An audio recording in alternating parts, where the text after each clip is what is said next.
आज की कहानी है संकरा रास्ता। आप देखना शुरू कर चुके हैं ऋषि ज्ञान की बात और मैं हूं गौरव श्रीवास्तव। आज की कहानी है संकरा रास्ता। ऋषियों ने धर्म का मार्ग बहुत ही संकरा बतलाया है। उस पर दौड़ कर नहीं चल सकते, धीरे धीरे बड़ी देखभाल और सावधानी से चलना पड़ता है। वैसे तो धर्म पथ बहुत ही सुंदर है, बड़ा चौड़ा और आनंददायक भी कहा गया है, परंतु तुम जिस जगह से चल रहे हो वह सड़क यहाँ से थोड़ा दूर पर है। जब उस चौड़ी सड़क पर पहुंच जाओगे तो कोई चिंता की बात नहीं रहेगी। बस यहाँ से तो तुम्हें उसी संकरी पतली पगडंडी पर चलना है जो तुम्हारे गांव से उस धर्म के सुंदर और चौड़े राजमार्ग पर मिलती है। बात यह है कि अभी तुम्हें अपने घर से निकलना है। घर वालों का तुम पर स्नेह था, घर के लाडले थे, माता पिता तुम्हें अपने से भी अच्छा समझते थे, तुम्हारी सेवा करते थे, परंतु अब तुम बाहर जा रहे हो। बाहर के लोगों से काम पड़ेगा, कहीं कहीं तुम्हें बड़ा कष्ट भी मिलेगा, कहीं पर क्षुधा से पीड़ित भी हो सकते हो। क्षुधा मतलब भूख से पीड़ित हो सकते हो, और कहीं कहीं पर बड़ा अपमान भी मिल सकता है। परंतु क्योंकि धर्म की खोज में जाना चाहते हो तो यह सब कठिनाइयां भी झेलनी पड़ेंगी, जो थोड़ी बहुत सब पर आती हैं। हाँ, यदि उस धर्म के निकट जाना ना चाहो, इसी अपने ही घर में रहना चाहो तो दूसरी बात है। परंतु हाँ, यदि तुमने धर्म के गुण जाने हैं, धर्ममय जीवन का आनंद सोचा है, तो अवश्य उस धर्म मतलब ईश्वर की ओर जाओ, क्योंकि संसार में तो सुख ही मिलता है, वहां वह परम सुख मिलता है। यानी संसार में तो सुख मिलता है, और धर्म या ईश्वर के मार्ग पर जब जाओगे और वहां जब पहुंच जाओगे तब परम सुख मिलता है। उस सुख की अनुभूति आप तभी कर सकते हैं जब वहां पहुंच जाएंगे। अगर संसार में कोई आनंद नाम की वस्तु है तो ईश्वर के पास वो परम आनंद का रूप है। संसार का ज्ञान वहां तुम्हें आत्मज्ञान में बदला मिलेगा। वहां तुम भय से छूट जाओगे, मृत्यु से बच जाओगे। इसलिए अवश्य जाओ, परंतु कुछ बातों का ख्याल भी अवश्य रखना होगा, क्योंकि वहां जाने के कुछ नियम और संकेत भी कुछ और हैं। जो इनका पालन नहीं करेगा संभव है वहां ना पहुंच सकेगा, अनेक जन्मों तक यात्रा करता रहेगा। प्रथम बात तो यह है कि उस मार्ग के लिए तुम अकेले कभी मत जाना, किसी साथी को अवश्य तलाश कर लेना। फिर जब सच्चा साथी मिल जाए तो उस पर श्रद्धा और विश्वास लाना, उसकी आज्ञा का पूरा पालन करना। यदि कोई तुम्हें और मार्ग बतलाए तो उसका एकदम विश्वास मत कर लेना। जो निश्चय कर लिया है उससे मत अड़ जाना, क्योंकि हो सकता है कभी तुम निराश हो जाओ, कभी मार्ग की सूक्ष्मता से घबरा जाओ, क्योंकि कहीं कहीं पर वह इतना पतला भी हो गया है कि तलवार की धार भी उससे कम ही पतली होती है। परंतु उस समय तुम अपने कदम देखना, अपने आगे चलने वाले साथी के पग देखते जाना। वह सदैव तुम्हारे साथ रहेंगे। वह जागृत में तो होंगे ही, स्वप्न में भी साथ रहेंगे, और आगे विचारों में भी वह इशारा करते रहेंगे। ठीक समझ लो कि यदि तुमने अपने साथी के कदमों को देखना बंद कर दिया तो मार्ग भटक जाओगे, क्योंकि हर कदम पर नया रास्ता है। दूसरे इस मार्ग के चलने वालों की लोग बड़ी प्रशंसा करते हैं, आदर करते हैं। यदि तुम उनकी बातों की तरफ गए तो भी मार्ग से भटक जाओगे। तीसरे, तुम्हारे मन में यदि यह अहम जागृत हुआ कि मैं तो धर्म के मार्ग पर चल रहा हूं, कितना अच्छा है, बस उसी क्षण दूसरे मार्ग पर चले जाओगे। चौथे, इस मार्ग पर चलने वालों को आगे चलकर रिद्धियां सामने आकर स्वागत करती हैं। तुम जो चाहो वह ले लो, धन लो, वैभव लो, यश लो। यदि कुछ भी स्वीकार कर लिया तो वहीं रह जाओगे। पांचवे, उससे आगे तुम्हें सिद्धियां आकर दर्शन देंगी, आकाश में विलय होने के उपाय प्रदान करेंगे। तुम जैसे चाहो बन जाओ, उपहार देंगी। यदि इनमें से भी कोई स्वीकार कर लिया तो आगे का मार्ग रह जाएगा।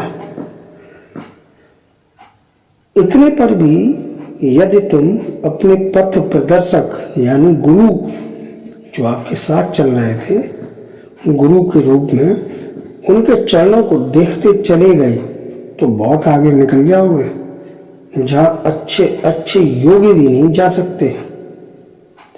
तुम जानते हो यह सब आनंद की वस्तुएं यहाँ क्यों मिलती हैं? प्रभु की जीव पर कृपा है, इसलिए वह इसलिए नहीं कि जीव मेरे पास नहीं आवे, बल्कि इसलिए कि वह जो चाहे सो ले ले, जिससे वह प्रसन्न हो वह ले ले। प्रभु राजाओं के भी राजा हैं, वह सब कुछ देते। पुत्र को पिता क्या नहीं देना चाहता, माता पुत्र से क्या छिपाना चाहती है। इसलिए तुम जो चाहो वही लो। फिर वह माँ भी सामने है, वह हाथ फैलाए हैं, बस अब इच्छा पुत्र की है, जो चाहे ले ले। यह संसार माता पुत्र का या पिता पुत्र का एक मिलन स्थान है, वही ईश्वर और जीव का एक अभिन्न आनंद है। इसलिए तो जीव जहां भी है आनंद में है। तुम दूसरे को देखकर कहते होगे और अवश्य कहते होगे, अरे यह कैसा ना समझ है जो अभी इधर को नहीं आता, कैसा है जो धन जन्म परिवार के मुंह में इतना जकड़ा है, कैसा है जो रुपए को ही सब कुछ मान रहा है, कैसा है जो ऐश्वर्य के मद में इतना पागल हो गया है कि कुछ दिखता ही नहीं। यदि थोड़ा सोचोगे तो मालूम होगा कि अरे मैंने भी तो कभी यही चाहा था। इस प्रकार चलते चलते आगे यदि अपने गुरु का साथ नहीं छोड़ा या छोड़ोगे तो एक सुंदर और महान स्थान पर भी पहुंचोगे, जहाँ तुम संभवतः अपने ही को वह धर्म अथवा ईश्वर समझने लगोगे, जिसके पाने के लिए तुमने सब कुछ छोड़ा था और किसी के पीछे पीछे चले थे। यह स्थान बड़ा ही फिसलन का है, बड़ा रपटीला है, बड़ी समझदारी से पार करने का है। यहाँ आकर लाखों ही लोग भटक जाते और अपने गुरु का हाथ छोड़ देते। वह समझते हैं हाँ हम अपने निश्चित स्थान पर आ गए, यही हमारा अंतिम लक्ष्य था, यही परम पद है और यही हमें पाना था। यहाँ लोग चिल्ला कर कहते हैं सोहोम सोहोम।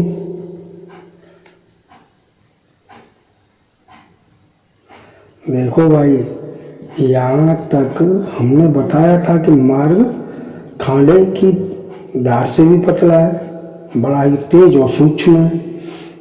पर अब यहाँ से आगे का मार्ग कुछ ऐसा है जहां तुम एक पग भी आगे नहीं रख सकते। यहाँ से पर्वत की सीधी चढ़ाई है और प्रकृति माता का जल अनंत काल से एक तेज धारा सा गिर रहा है, जिससे यह इतना चिकना हो गया है कि पैर ठहर ही नहीं सकता। प्रथम तो साधक यहाँ आकर स्वयं अपने को ईश्वरी समझता है, कहता है जो वह है मैं वही हूँ, या जो कुछ हूँ वह मैं ही हूँ। आनंद में मस्त होकर नाचने लगता है। परंतु भाइयों मत भूल जाना, यह एक ड्रामा है जिसमें तुम राजा बन गए हो। वास्तव में अभी राजा नहीं हो। 1 घंटे बाद तुमसे यह वस्त्र उतरवा लिए जाएंगे और तुम अपने को कंगाल देखोगे। यहाँ जीव को एक स्वतंत्रता मिलती है, वह अपने ही अभिमान में फूल जाता है और स्वयं ईश्वर बन जाता है। इस स्थान पर कोई साधक अपने गुरु का हाथ छोड़कर स्वयं गुरु बन दूसरों को पार कराने को अपना हाथ बढ़ाते हैं। यह बड़ी दयनीय दशा है। गुरु चाहता भी है कि यह एक कदम और आगे चले, परंतु चेले कौन? अब तो वह चेला ही नहीं रहा। जीवन का यही हाल है। हाल इस प्रकार के सोहम वाले गुरुओं के हाथ पड़े हुए चेलों की क्या दशा होगी ईश्वर ही जाने।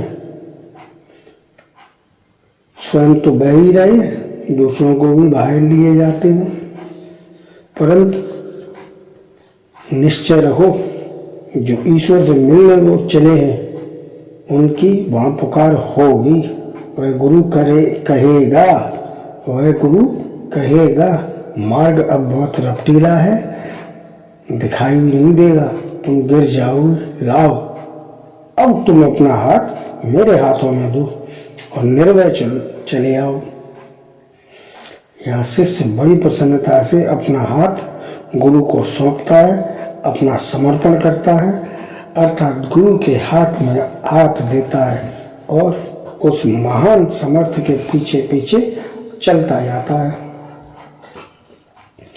यही अब राजमार्ग है, यही समर्पण का मार्ग है। अब आगे यहाँ तुम देखोगे कि गुरु एक सारथी हैं, उनकी कृपा ही एक सुंदर रथ है जिसमें बैठकर जीव उनके लोक में गमन कर रहा है। सोचो, जाओ वह स्वयं ही तुम्हारे सारथी हो, कितनी देर लगेगी उस धाम में पहुंचने में, कितना आनंद होगा उस मार्ग में। यहाँ शिष्य धन्य हो जाता है, हृदय में प्रेम के अश्रु उमड़ आते हैं, कहता है अरे मुझ ऐसे पर भी इतनी दया, इनकी कृपा का क्या ठिकाना। इसीलिए तो कहा था कि अपने बल से वहां पहुंचना असंभव है, बस उनकी कृपा ही एक आधार है। जीव वहां पहुंचकर धन्य हो जाता है और जब आश्चर्यवत होकर कहता है यही सत्यलोक है, यही परमात्मा का आत्म देश है और यही तो साकेत है जहाँ श्री हरि विराजते हैं। साथ ही देखता है कि अरे ये विराजमान परमेश्वर ही तो मेरे गुरु हैं। यही तो है महान है जो मुझे अपने साथ लेने वहां पहुंचे थे और आज यहाँ साथ लेकर आए। यह आश्चर्य में स्थिति कैसी होगी। जीवन उसी समय धन्य होगा। धर्म और परमेश्वर दो नहीं होंगे, वही जीवन की शोभा भी होगा। तुम्हारी रोशनी पर लगे पतंगे की भांति जलने को उड़ने लगेंगे।